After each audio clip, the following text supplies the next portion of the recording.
증폭기 회로 설계를 임피던스 정학 관점으로 살펴보고 있습니다. 자, 우리가 증폭기를 설계한다 함은 내가 전원에서 만든 전력을 부하 쪽으로 최대한 전달하는 이러한 방식이 회로를 설계하는 방식입니다. 자, 이런 회로 설계 방식을 이해하기 위해서 우리는 아주 간단한 태비넨 등가회로를 생각을 합니다. 굉장히 간단하죠. 전원부에 교류 전화번이 딱 하나 있고 소스 저항이 하나 있고 부하 저항이 하나 있습니다. 그래서 여기에 있는 회로를 봤을 때 자, 우리가 여기까지가 이제 전원이고 소스고 여기부터가 이제 증폭기 부분입니다. 그래서 이 소스에서 증폭기를 바라봤을 때 그러니까 입력 임피던스를 계산을 해 봤고요. 이 입력 임피던스는 55ohm이 되면 가장 좋은데 자, 여기에는 알파의 저항이 크게 보이기 때문에 그렇지는 않고 약 한 2kΩ, 정확하게는 한 1.8kΩ 정도였는데 2kΩ 정도가 되기 때문에 임피던스 정압하고는 좀 거리가 멀다. 그래서 이걸 해결하려면 자, 요 부근에 임피던스 정압 회로를 달아야 됩니다. 자, 이러한 것처럼 자, 우리가 common emitter amplifier, C 증폭기 설계를 포함해서 여타 증폭기 설계에서 이 전원부에서 만든 전력을 부하 쪽으로 최대한 공급하려면 자, 소스 저항과 부하 저항을 똑같이 맞춰줘야 되는데 이게 현실적으로는 불가능하기 때문에 임피던스 정압 회로를 중간에 단다. 이 개념을 여러분 가지고 있으면 앞으로 증폭기 공부할 때 아주 큰 이 지향점으로 생각할 수 있습니다.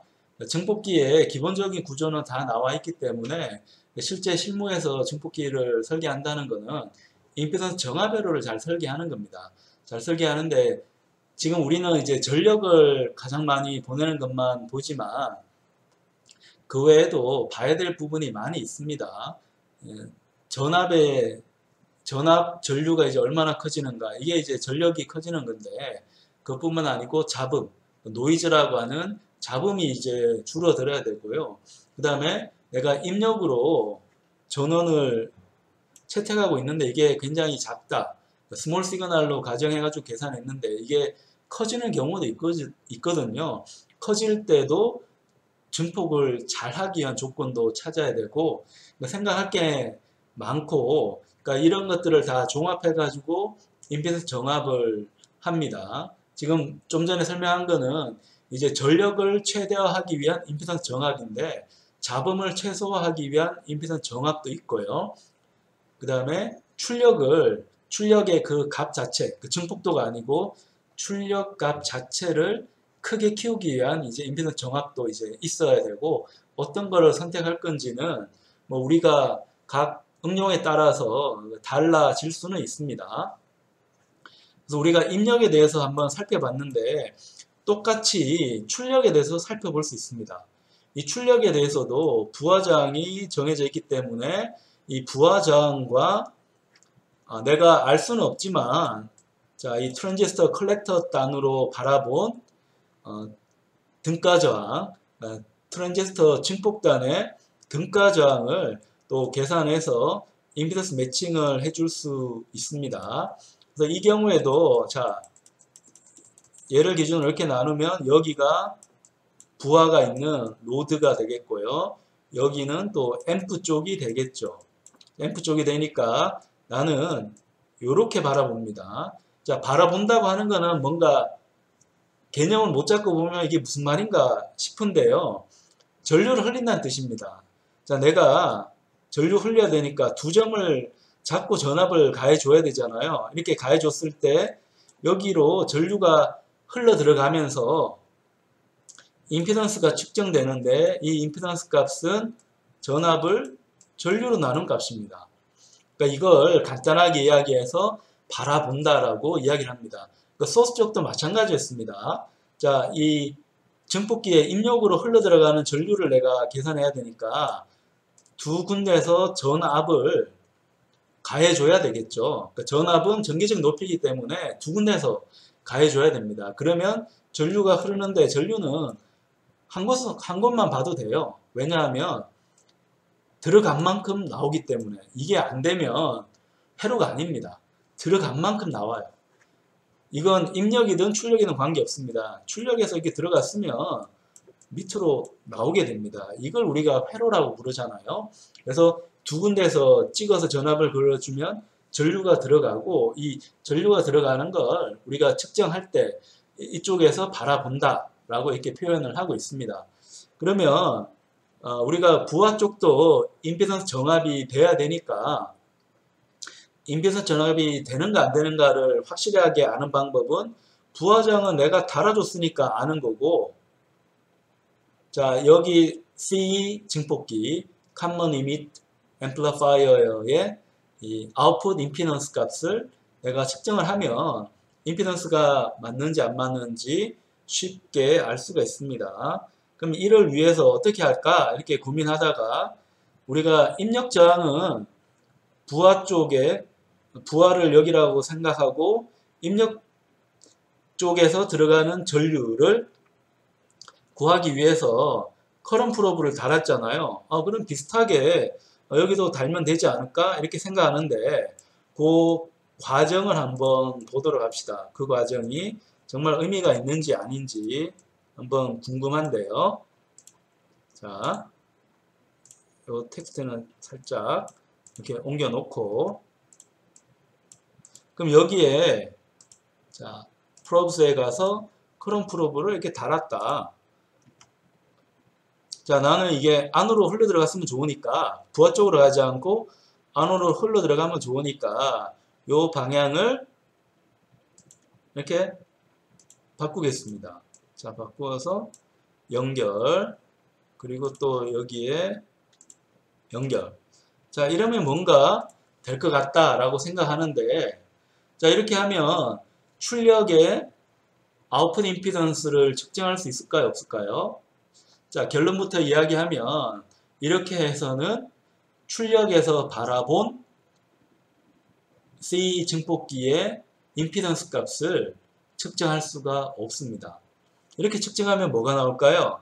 자, 이렇게 측정하면 사실은 내가 달아준 RL의 임피던스 값이 나옵니다. 나는 이 컬렉터 쪽에서 바라본 등가장을 구하고 싶은데 이렇게 달아주면 얘가 나와요. 전류 방향을 바꿨는데도. 근데 그럴 수밖에 없는 게, 자, 여기 전압은 Vout이라고 했잖아요. 그럼 여기 흘러 들어가는 전류는 누가 만들어 주는 거예요? 자, 여기 Vout이 있고 저항이 있기 때문에 전류가 흐르는 거잖아요. 내가 이 전류를 쟀기 때문에 트랜지스터에 있는 컬렉터 쪽하고 관계없이 여기에 있는 저항의 비율을 잰 겁니다. 그래서 이런 방식으로 해서는 출력에서 바라본 등가장을 구할 수가 없습니다. 이걸 좀 더 전문적으로 바라볼까요? 전문적으로 바라보면 얘를 잴 수 없는 이유가, 자, 나는 여기서 뭔가를 하려고 했어요. 여기서 뭔가 하려고 하면 실제 전압이 RL에 걸렸을 때 흐르는 전류를 잰게 되니까 나는 이 출력단에서 바라본 요 RS에 해당하는 값을 재고 싶은데 재지를 못하는 거예요. 근데 얘를 또 잴 방법도 없어요. 또 꼼꼼하게 따져보면 얘는 이제 소스라 생각했으니까 이렇게 표현했는데, 자, 트랜지스터 등가회로를 보면 이 컬렉터 쪽은 뭐가 있습니까? 전류원이 있죠. 자, 컬렉터에는 전류원이 있습니다. 이 전류원은 노턴 등가 회로로 표기하는 게 맞아요.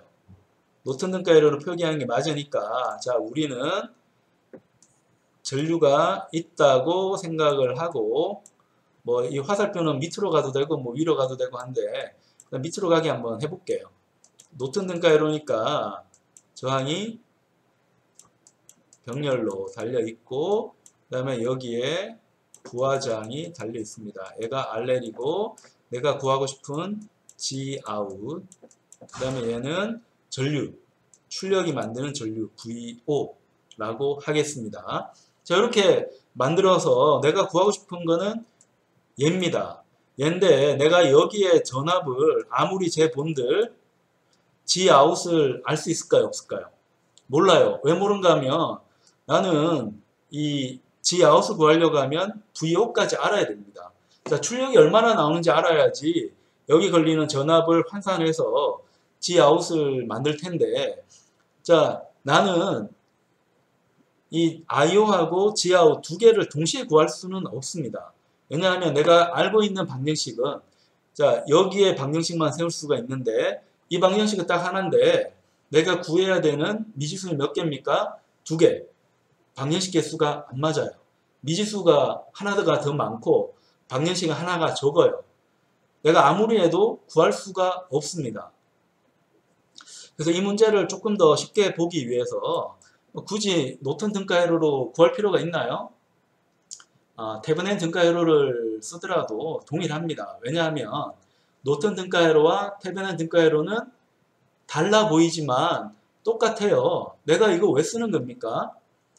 내가 보는 시스템의 등가적인 특성을 규정하기 위해서입니다. 노턴을 쓴 이유는 전류를 전원으로 풀면 쉬운 경우, 그러니까 회로가 막 병렬로만 되어 있는 경우는 전류로 풀면 이제 쉬운 거고, 근데 회로가 직렬 특성이면 굳이 전류로 풀 필요 없이 전압으로 풀라는 게 테브넨 등가 회로의 관점입니다. 여러분이 이제 회로 이론 시간에 노턴 등가 회로와 테브넨 등가 회로 막 배우지만 써먹어야 됩니다. 써먹어야 되는데, 자, 이 관점을 잘 봐야 되는 게요. 이 등가 회로를 우리가 왜 사용하느냐, 여러분을 힘들게 하려고 우리가 등가 회로를 논하는 게 아니고, 시스템은 정말 복잡해요. 엄청나게 복잡한데 이 복잡한 시스템을 간단한 소자 두 개로 표현을 하고자 하는 겁니다. 근데 전원이 없으면 이 전원부까지 없애버리면 나는 이 회로를 표현할 때 저항, 그러니까 교류로 가면 임피던스 딱 하나로만 표현할 수 있어요. 이거 우리가 등가 저항 혹은 등가 임피던스라고 이름을 붙입니다. 그럼 이 등가 저항이나 등가 임피던스 외에 이제 전원이 있는 경우는 전류원이 있으면 노턴 등가 회로, 전압원이 있으면 테브넨 등가 회로라고 붙여요. 자, 우리는 이 전류원보다는 전압원이 더 쉬우니까 이 회로를 한번 바꿔볼게요. 바꾸면 어떻게 보이나요? 자, 이렇게 전압이 있고, 이 저항이 있고, 다시 저항이 하나 있는 이 회로로 볼 수 있습니다. 이 전류는 VO라고 하고요. 여기 있는 거는 Gout. 자, 이 Gout 임피던스는 노턴 등가 회로로 하든 테브넨 등가 회로로 하든 동일합니다. 안 바뀌어요. 똑같습니다. 똑같고 여기 부하자 RL이 있어요. 우리가 구하고자 하는 거는 Gout을 구하고자 하는 게 목표입니다. 근데 Gout을 구하기 위해서는 어쩔 수 없이 뭘 알아야 됩니까? Vout을 알아야 됩니다. 그래서 이 문제를 푸는 방법은 의외로 간단합니다. 방정식이 하나가 모자라서 문제가 풀리지 않으면 어떻게 하면 됩니까? 방정식을 하나 더 만들면 되죠. 근데 방정식 하나 어떻게 만들어요? 여기에 있는 RL 값을 바꾸어 줍니다. 자, 우리 문제에서는 이 RL 값을 1kΩ이라고 생각을 했어요. 1kΩ이라고 생각했는데 얘를 살짝 바꿔서 1.1kΩ이라고 두더라도 부하 임피던스는 10% 바뀌었다 해가지고 특성이 막 심하게 바뀌지는 않죠. 특성은 거의 그대로 있을 겁니다. 그래서 한 10% 정도 바꿔서 부하 임피던스 값을 바꿔줍니다. 그럼 어떻게 되나요? 자, 여기 걸리는 전압이 달라지겠죠. 그래서 1kΩ일 때 전압을 V1, 1.1kΩ일 때 전압을 V2라고 둘 수 있잖아요. 그러면 우리가 이 경우에 방정식을 두 개 얻을 수가 있습니다. 어떤 방정식이에요? 어렵게 생각할 필요 없이 우리가 회로 이론 초반에 많이 공부한 게 맨 처음에 ohm의 법칙 배우고 그 다음에 배우는 게 전압 분배기, 뭐 어렵게 생각할 필요 없이 전압을 걸어주면 저항 두 개가 있으면 전압이 저항 값에 따라서 골고루 분포한다는 거잖아요. 그러니까 그걸 그대로 적용해 줍니다. 그래서 부하장이 이 R 내린 거를 우리 R1이라고 얘를 한번 표현을 할게요. 간단하게 해야 되니까. 그 다음에 부하 저항이 1.1kΩ인 거를 R2라고 합니다. 그 방정식을 두 개 얻을 수 있어요. 근데 굉장히 간단합니다.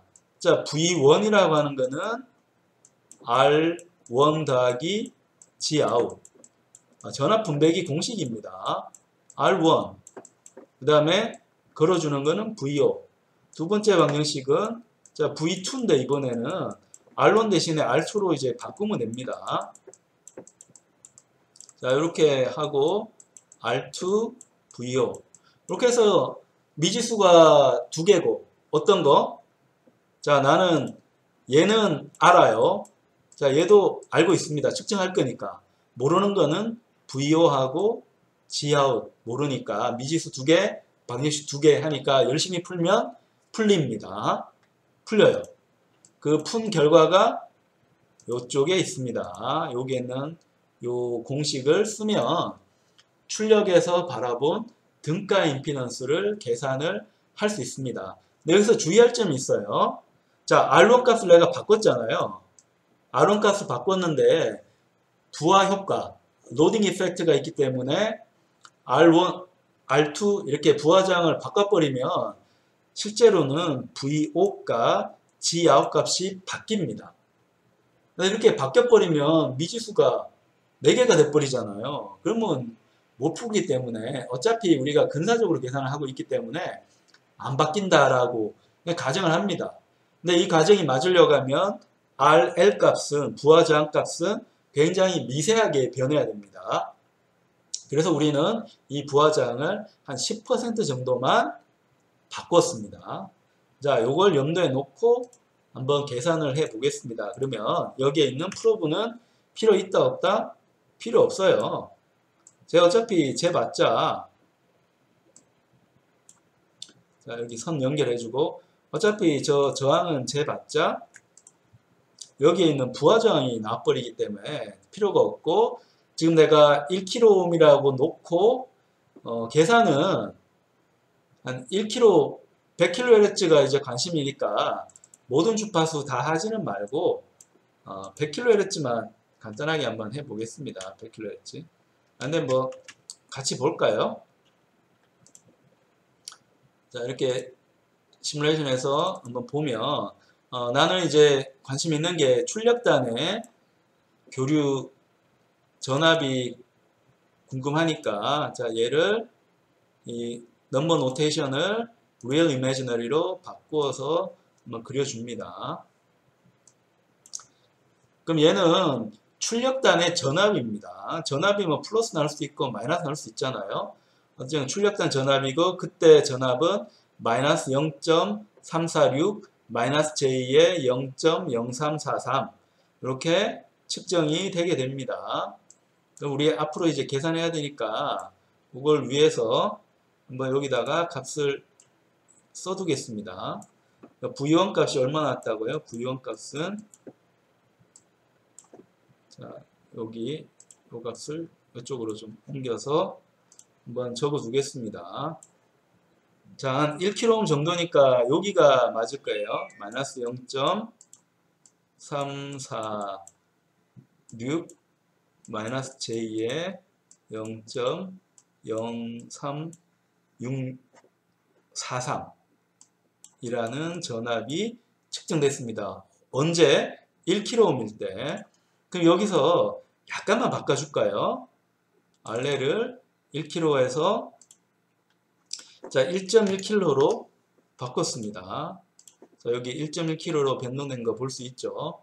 자, 바꾸어서 다시 한번 계산을 해주면 결과값이 아까랑 비교했을 때 약간 바뀌는 거 볼 수 있습니다. 약간 바뀌었어요. 얼마인가 하면 자, 여기 V2라고 한번 기록을 해 놓겠습니다. 얘는 V2인데 얘는 요 값이니까 마이너스 0.363 마이너스 J의 0.0357 자, 얘가 내가 측정한 전압값입니다. 자, 얘를 이용해서 이 공식에 넣으면 우리가 설계한 C 증폭기의 출력 임피던스를 계산할 수가 있어요. 근데 이게 복소수 계산이기 때문에 계산이 좀 불편해서 파이썬으로 계산을 해 보겠습니다.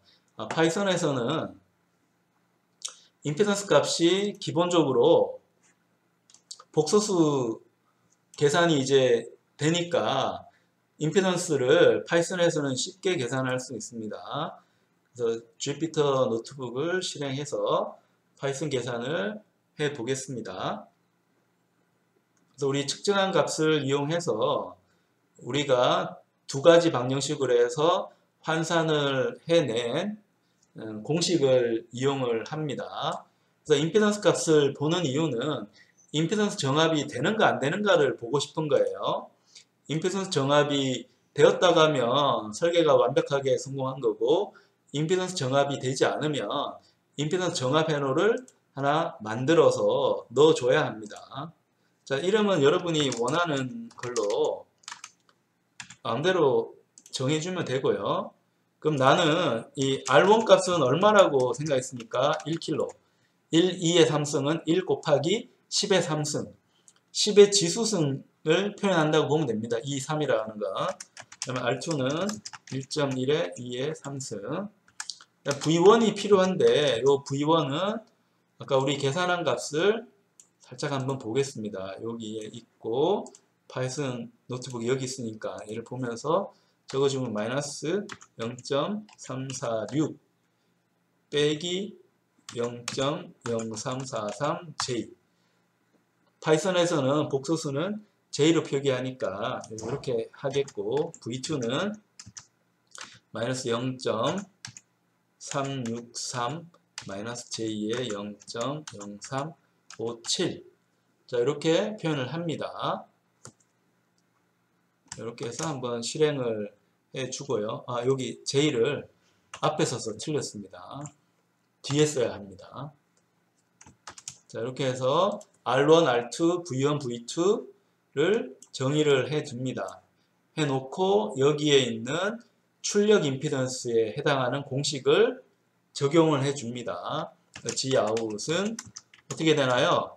자, V1 빼기 V2 나누기 V2 곱하기 R1 빼기 V1 곱하기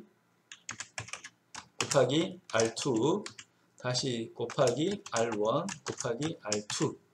자, 얘를 하고 요 결과를 한번 보고 싶으니까 프린트해서 자, Gout은 이렇다고 해주고요. 그 다음에 이 결과값은 복소수죠. V1, V2가 복소수이기 때문에 복소수라서 이 복소수를 스트링으로 타입캐스트를 해야 됩니다. 그래서 Gout을 타입캐스트 한 다음에 단위를 이제 밝혀줘야 되니까 ohm. 그래서 실행을 시켜주면 결과값이 나오는 것을 볼 수 있습니다. 자, 여기 결과값을 보면 Gout은 이제 1058이니까 한 1kΩ 정도 된다고 보면 되겠네요. Gout은 1kΩ 정도 되고, 그 다음에 이 허수부 계산을 보니까 허수부가 이제 마이너스입니다. 마이너스 한 35, 마이너스 35옴 정도가 된다는 거 볼 수 있습니다. 여기 한번 기록을 해 놓을까요? 조금 올려서 우리 Gout을 이제 구했습니다. 우리가 그렇게 찾고 싶었던 Gout을 구했는데 그 Gout 값은 여기 기록을 하는 게 좋으니까 이 Gout 구했어요. 이 Gout은 한 1kΩ이 있고 또 마이너스 J에 얼마? 한 35옴 정도가 있습니다. 그래서 이 계산 결과를 또 여러분들이 한번 음미를 해봐야 됩니다. 이게 어떤 뜻인가? 자, Gout이 1kΩ이라고 하는 거는 이 RL 값이 얼마였습니까? RL이 우리 1kΩ으로 뒀잖아요. 그러니까 신기하게 Gout 값은 실수부만 보면 임피던스 정합이 맞아요, 안 맞아요? 임피던스 정합이 잘 맞습니다. 이런 우연의 일치가 있을까 이렇게 생각할지 모르지만 그게 아니고 우리가 설계할 때 어떻게 했습니까? 이 RL을 보면서 RC를 설계했죠. 그죠? RC를 얼마로 뒀습니까? 1kΩ으로 뒀잖아요. 자, 그렇기 때문에 잘 맞는 겁니다. 자, 우리가 여기에서 바라본다고 하면 뭐가 보입니까? 커패시터가 하나가 보이고 여기에 병렬로 RC도 있고 여기 컬렉터 단자도 보이잖아요. 그래서 우리가 바라본 이 G아웃을 한번 보면 어떤 상태인가를 보는 게 중요해요. 커패시터가 하나 있었고 그 다음에 병렬로 뭐가 있었습니까? RC가 있었고 얘가 접지에 연결되어 있습니다. 여기 접지 아닌데요? 생각하는데 우리가 보고 있는 주파수 대역은 얼마? 100kHz예요. 100kHz 보고 있고 여기에 있는 VCC 값은 100kHz에서 보면 주파수가 없는 거니까 주파수가 달라요. 다르기 때문에 없는 겁니다. 없어서 접지라고 해둔 겁니다. 그 다음에 여기 병렬로 뭐가 있는가 하면 컬렉터가 있습니다. 컬렉터가 있는데 이 컬렉터의 등가이로를 보면 뭡니까? 등가이로가 전류원이잖아요. 전류원이 막 달려 있잖아요. 근데 이 전류원의 등가 저항은 얼마입니까? 요 컬렉터의 등가 임피던스는 무한대입니다. 그래서 회로가 끊겨 있는 것하고 거의 비슷합니다. 비슷하니까 그러면 G아웃 입장에서 보면 뭐가 보여요? 커패시터 하나가 보이고 그 다음에 컬렉터 저항이 하나 보입니다. 얘는 얼마였습니까? 1kΩ이었으니까 여기 G아웃이 1kΩ 나오는 거는 맞다, 비슷하다 이렇게 알 수 있잖아요. 그 다음에 마이너스 J35는 뭐예요? 우리가 여기에 있는 자 컬렉터 쪽하고 신호를 AC 신호를 연결하기 위한 커플링 커패시터는 15옴 이하로 우리가 설계했기 때문에 뭐 우리가 설계한 것 값보다는 약간 크게 나왔는데 여기 커패시터 기여분이 어느 정도 반영됐다고 생각할 수 있잖아요. 자, 그래서 우리가 이 출력단의 임피던스는 거의 임피던스 정합이 맞다는 것을 볼 수 있습니다. 그럼 우리가 회로 설계한다고 하면 자, 여기에 있는 입력단 쪽에 임피던스 매칭 네트워크를 잘 설계하면 여기에 있는 C 증폭기 설계는 끝이 난다고 생각할 수 있습니다.